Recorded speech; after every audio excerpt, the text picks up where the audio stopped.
Is physical attraction important? Does it matter? Is it something to watch out for in relationships, or in saying yes? Or I'm just thinking, back in the day, a lot of people used to be afraid of who they will get married to, of God choosing a spouse for them, because what if God choose somebody for them and the brother is ugly, or what if the brother is not as fine? Nobody's ugly, nobody's ugly, and it's not as fine as it's not entering their eye, it's not eye catching, not the image.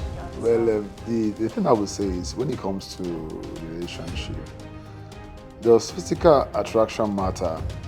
The answer is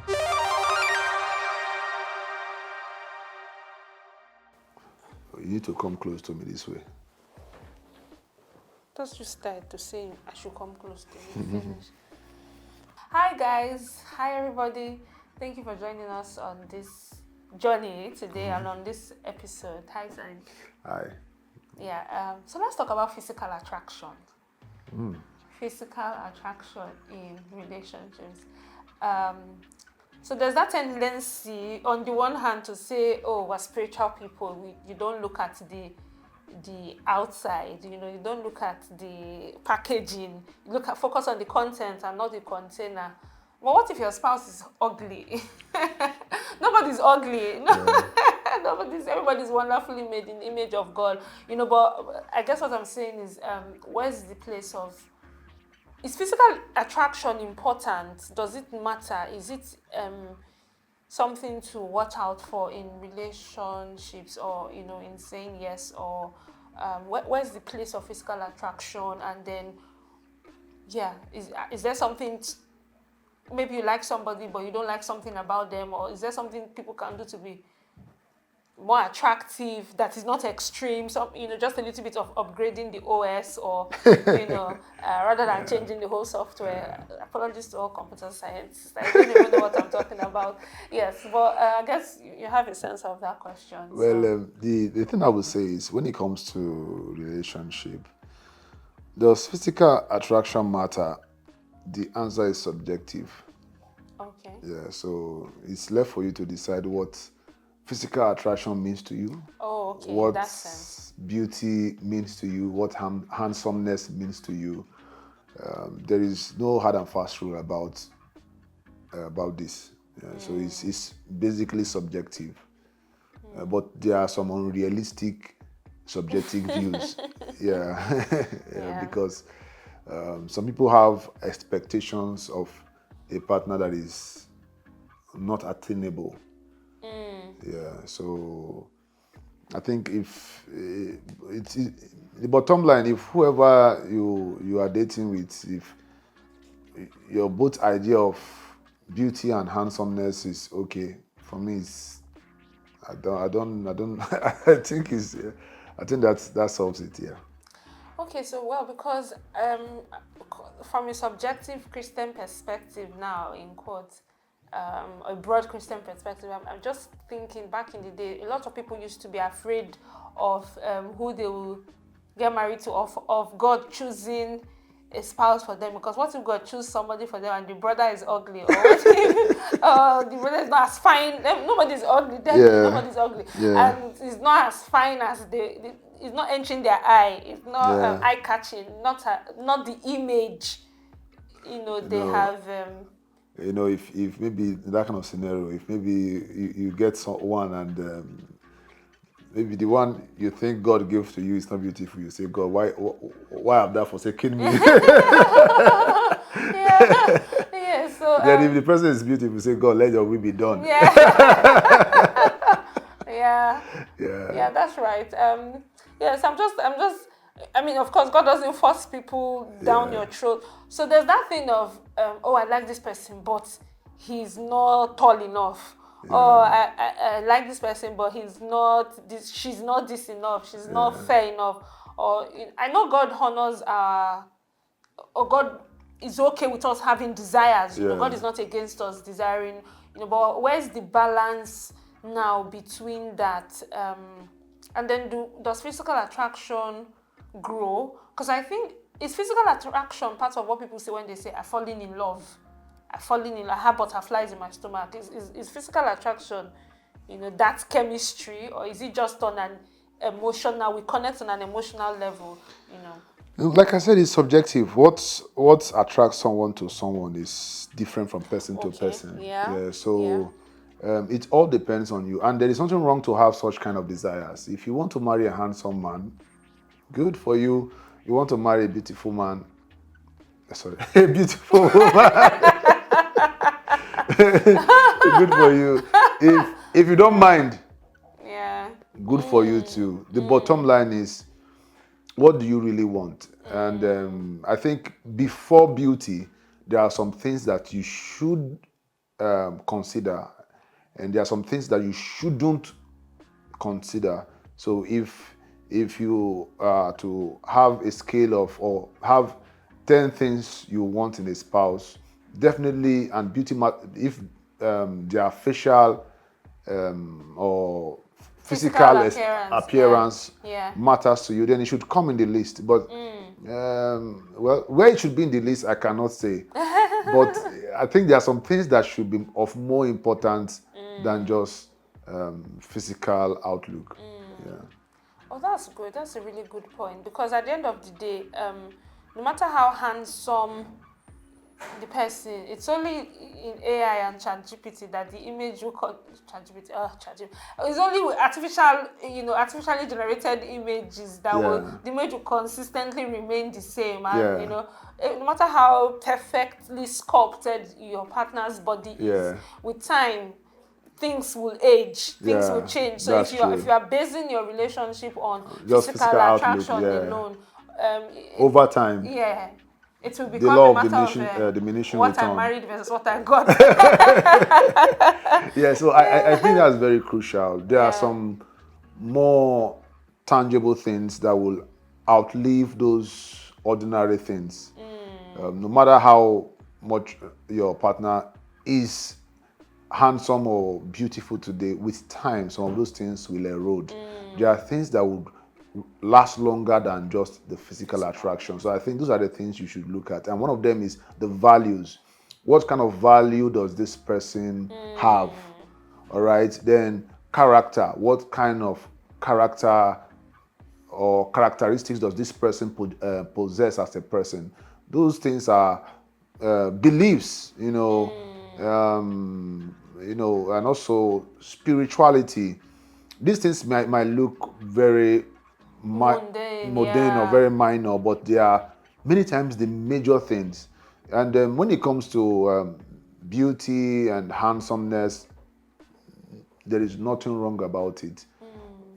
But like we just said earlier, you may not need to major on it, but it should be something you should do to let go if it is something that means to you, instead of you to just bearing it in your mind.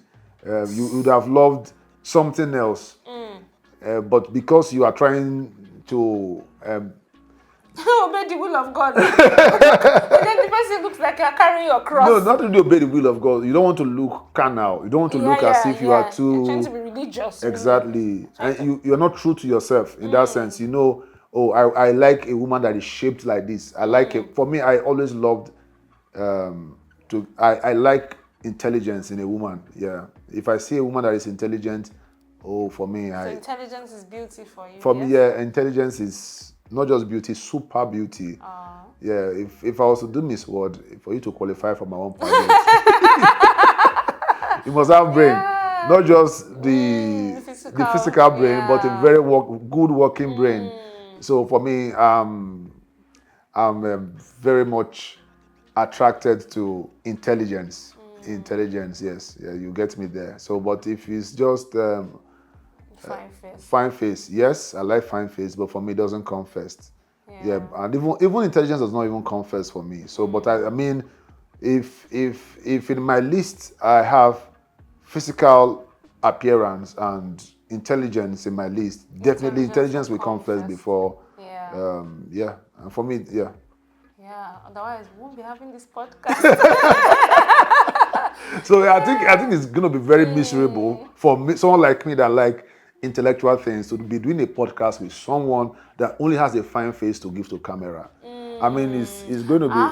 So that introduces a dynamic. So Yeah. I think the person you take along for your life partnership, or after of course the most important thing, which is that you share the same faith. Yeah. You are believers. You honor God. You agree on those fundamental things that should not be negotiated.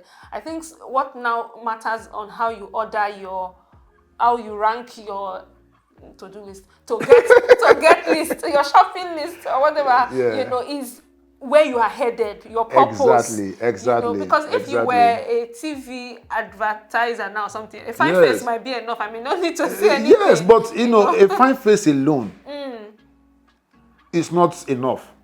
Because as a TV advertiser, fine face alone, then I will always ensure she's muted. That would be a problem. So I think it's beauty actually, like some people say, is encompassing. Beauty is not, in fact, to be honest, even in the fashion world, they still find it hard to define beauty. What is the standard to measure who is beauty or who is handsome?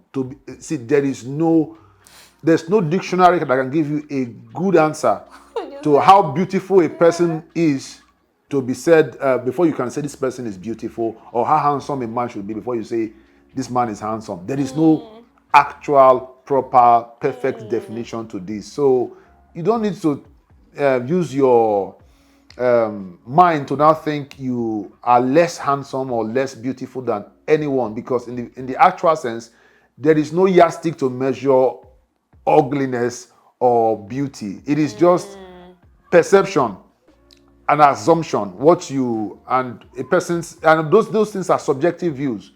So for me, I will always see a very intelligent lady as beautiful. Yes, you cannot take that from me. In fact, even if she does not have an eye, doesn't have a nose, she doesn't have a mouth, but she has a very intelligent brain. For me, that lady is beautiful. I can cope. I'll be able to cope with a working brain than someone whose face alone. No. That's why for me, That's really good, because I also have my standards of, when I was younger, I was the pink lips, the long eyelashes, the dimple, the eyebrow that I did not have, and all of that. But I think also as people even grow, your perspectives change, and what matters to you change as well. So what is handsome for me? Of course, you're very handsome, and I made my face well. But initially when we started the relationship, I mean, we said, oh my God, he's so handsome. I mean, like, I didn't even really notice. Like, I didn't have, because it was much more than your physical appearance. What drew me most to you was your ability to, I saw that potential in you. And let me be a groom. Let me tell you what drew me close to you. Okay. You don't want to hear. You want to hear. You don't want to hear. No, I want to hear. Okay, I want to hear. Yeah. So what was much more beautiful to me than your physical appearance was the fact that you had a heart like Christ, and you were following Christ. Wow. And I could see that you were submitted to God's word. You listened to God's word. But Jesus will be very happy wherever he is. That you were somebody that accept counsel, and that and that mattered to me. And I knew that you were somebody that if I would fly as an eagle, you would be the wings beneath my the wings beneath my wings. Wow. Please fly, let's see. Yes. So. Yeah. Then I think I'll try to end to also say that I define beauty as simply as the reflection of the genes that was responsible for your birth. So beauty definitely does not mean that you are ugly or you are too beautiful. No, for me, you are simply a reflection of the collaboration of the genes. So that means if ever anyone is seen to be ugly or handsome, the person should not be a victim of such Yeah, because they didn't yeah. select. No, Yeah, they they didn't were select not their there. genes. So Yeah, you can go and blame the parents and say, you did not choose yourself well. yeah. Yeah, so the person That's is a perspective. nobody chose their face. I didn't, nobody chose the size of their body parts. These are things that are genetically inherited. I mean, Yeah, yeah. primarily. Yes, Yes, we basically. know that now they These have. days, people are people under can buy pressure it. to. People can buy it. Yes, exactly. What I'm trying to say is that first of all, appreciate that whoever you are is a gift of God. Yeah, that's right. Is That's simply a reflection of the kind of uh, um, parents. parents You and have. genetic makeup that is available within your line. You know, it is not a curse, it is not a punishment. God doesn't hate you, and don't allow the media to define what beauty should mean And or put you under pressure. and put you under pressure. No, don't ever accept that. You know, and the Bible rightly tells us that we are wonderfully, and fearfully made. You don't actually ascribe beauty only based on the outlook of a thing. Sometimes you look at who made the thing. Creator. Yeah, because there are some artworks that are so weird, and I think like this is ugly, but people are Yeah. like this is so beautiful. This Yes. is a masterpiece. You know, this Yes. expresses. Yeah, you're bringing such a value. Yeah, so sometimes when you look at something and you say it's not beautiful, it's not handsome, it's because you don't truly know who the maker is. The maker of human beings don't make ugly products. He doesn't make less handsome products. Every product of our God is beautiful, is handsome. So if you are hearing me, I want to tell you every part of your body, every size of your body was wonderfully assembled. Yeah. Yeah, Thank you so that's much. amazing. So, and if you think that you are beautiful, then just bust your bubble. It was not you that decided to be beautiful. Yeah. You're just the victim of circumstance. If you're handsome. If some genetic makeup would have been responsible for your outlook, I'm sorry how you would have looked like. And honestly, so that should put people in a place of humility. Yeah. And from today, I'm no longer sad that I don't have plenty eyebrow because You should blame your ancestors. Awesome. That's good. Yeah. Thank you so much. Yeah.